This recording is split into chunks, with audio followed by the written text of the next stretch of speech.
السلام علیکم دوستو، اگر آپ حدیث شریف سننا پسند کرتے ہیں تو ہمارے چینل کو سبسکرائب کر لیں۔ آج ہم حج ادا کرنے کے طریقے پر بات کریں گے۔ پیغمبر اسلام صلی اللہ علیہ وسلم کی مدینہ سے مکہ کی طرف ہجرت کے بعد 629 عیسوی سے دنیا بھر میں ہمارے اربوں مسلمان بہن اور بھائی ہر سال حج کر رہے ہیں۔ جانے کی تیاری کرنے والے ہر فرد کے لیے یہ ایک ناقابل یقین حد تک دلچسپ وقت ہے، لیکن یقیناً ہماری زندگی کا ایک گہرا روحانی اور سنجیدہ اہم دور ہے۔ یہ آسان حج گائیڈ آپ کو مقدس حج کرنے کے مختلف پہلوؤں کو سمجھنے میں مدد کرے گا۔ سبحان اللہ!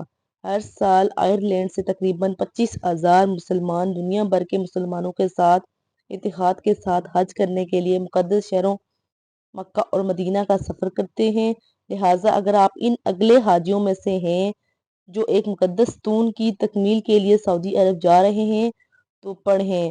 اس بابرکت سفر میں آپ کی مدد کے لیے ہم نے یہ آسان حج گائیڈ جمع کیا ہے۔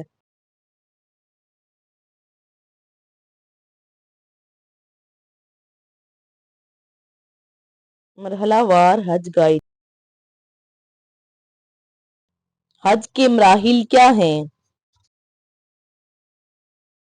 تیاری اور نیت احرام کی حالت میں داخل ہوں، طواف کریں، صفا اور مروہ، بال منڈوانا، عمرہ ختم، آرام اور نماز احرام کی حالت میں داخل ہوں۔ پہنچنا، عرفہ کا دن، مزدلفہ یعنی رات آسمان کے نیچے گزارنا، رامین شیطان کو سنسار کرنا، قربانی کرنا، سر منڈوانا۔ طواف افاضہ، رامی یعنی شیطان کو سنسار کرنا، مینا میں رات گزارنا، رامی یعنی شیطان کو پھر سنسار کرنا، پھر الوداعی طواف، الوداع۔ آپ کب حج کر سکتے ہیں؟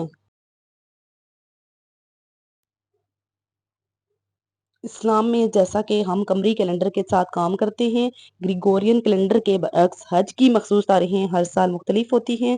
اسلامی کیلنڈر کے اندر حج 8 سے 12 ذوالحجہ کے درمیان کیا جاتا ہے، اسلامی سال کا آخری مہینہ۔ ان دنوں عازمین حج کی مدت سے پہلے کے دنوں اور ہفتوں کے دوران ہوائی، سمندری اور زمینی راستے سے مکہ مکرمہ جاتے ہیں۔ اگر آپ آئرلینڈ سے سفر کر رہے ہیں تو امکان ہے کہ آپ سعودی عرب کے لیے پرواز کریں گے۔ جدہ یا مدینہ کو چھوڑ کر وہاں سے آپ اپنے حج گروپ کے ساتھ مکہ مکرمہ جائیں گے۔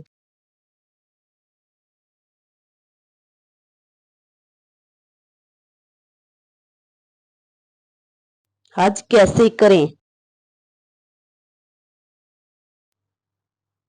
حج کی 3 صورتیں ہیں: تمتع، افراد اور قرآن۔ اس حج گائیڈ کے مقصد کے لیے ہم حج کی تمتع شکل کا استعمال کریں گے جسے نبی کریم صلی اللہ علیہ وسلم نے اپنے پیروکاروں کو انجام دینے کی ترغیب دی تھی۔ آج شروع کرنے کے لیے مکہ پہنچنے سے پہلے یہ ضروری ہے کہ آپ اپنے دل میں نیت کر لیں۔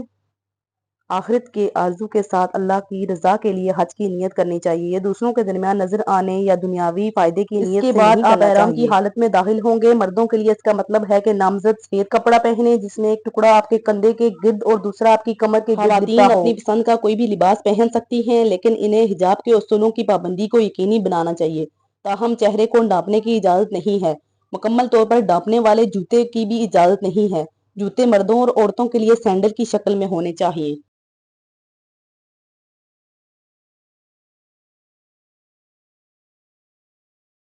احرام میں سفید کپڑا مقرر کرنا۔ احرام وہ روحانی حالت ہے جس میں آپ حج کی نیت کرنے کے بعد داخل ہوتے ہیں۔ جب 30 لاکھ سے زیادہ حجاج مکہ مکرمہ میں داخل ہوں تو حجاج کے درمیان کوئی ظاہری فرق نہیں ہونا چاہیے۔ اللہ کی نظر میں سب برابر ہیں، خواہ امیر ہوں یا غریب، نسل سے قطع نظر۔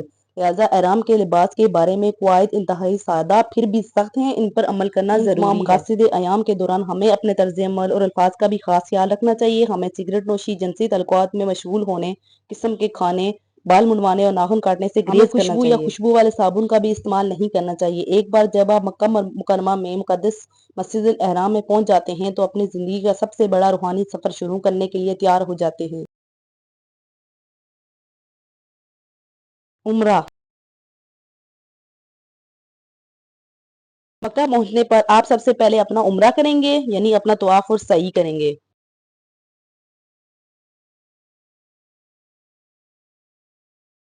طواف۔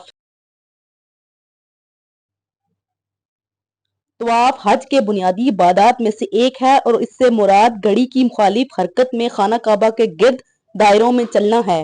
ایک طواف 7 مکمل چکروں پر مشتمل ہوتا ہے جن میں سے ہر ایک حجرہ اسود پر شروع اور ختم ہو جاتا ہے۔ اپنے طواف کے علاوہ آپ بحفاظت پہنچنے پر اللہ کا شکر ادا کرنے اور اس ناقابل یقین حد تک خاص روحانی سفر کے آغاز کے لیے رضاکارانہ دعائیں بھی کر سکتے ہیں۔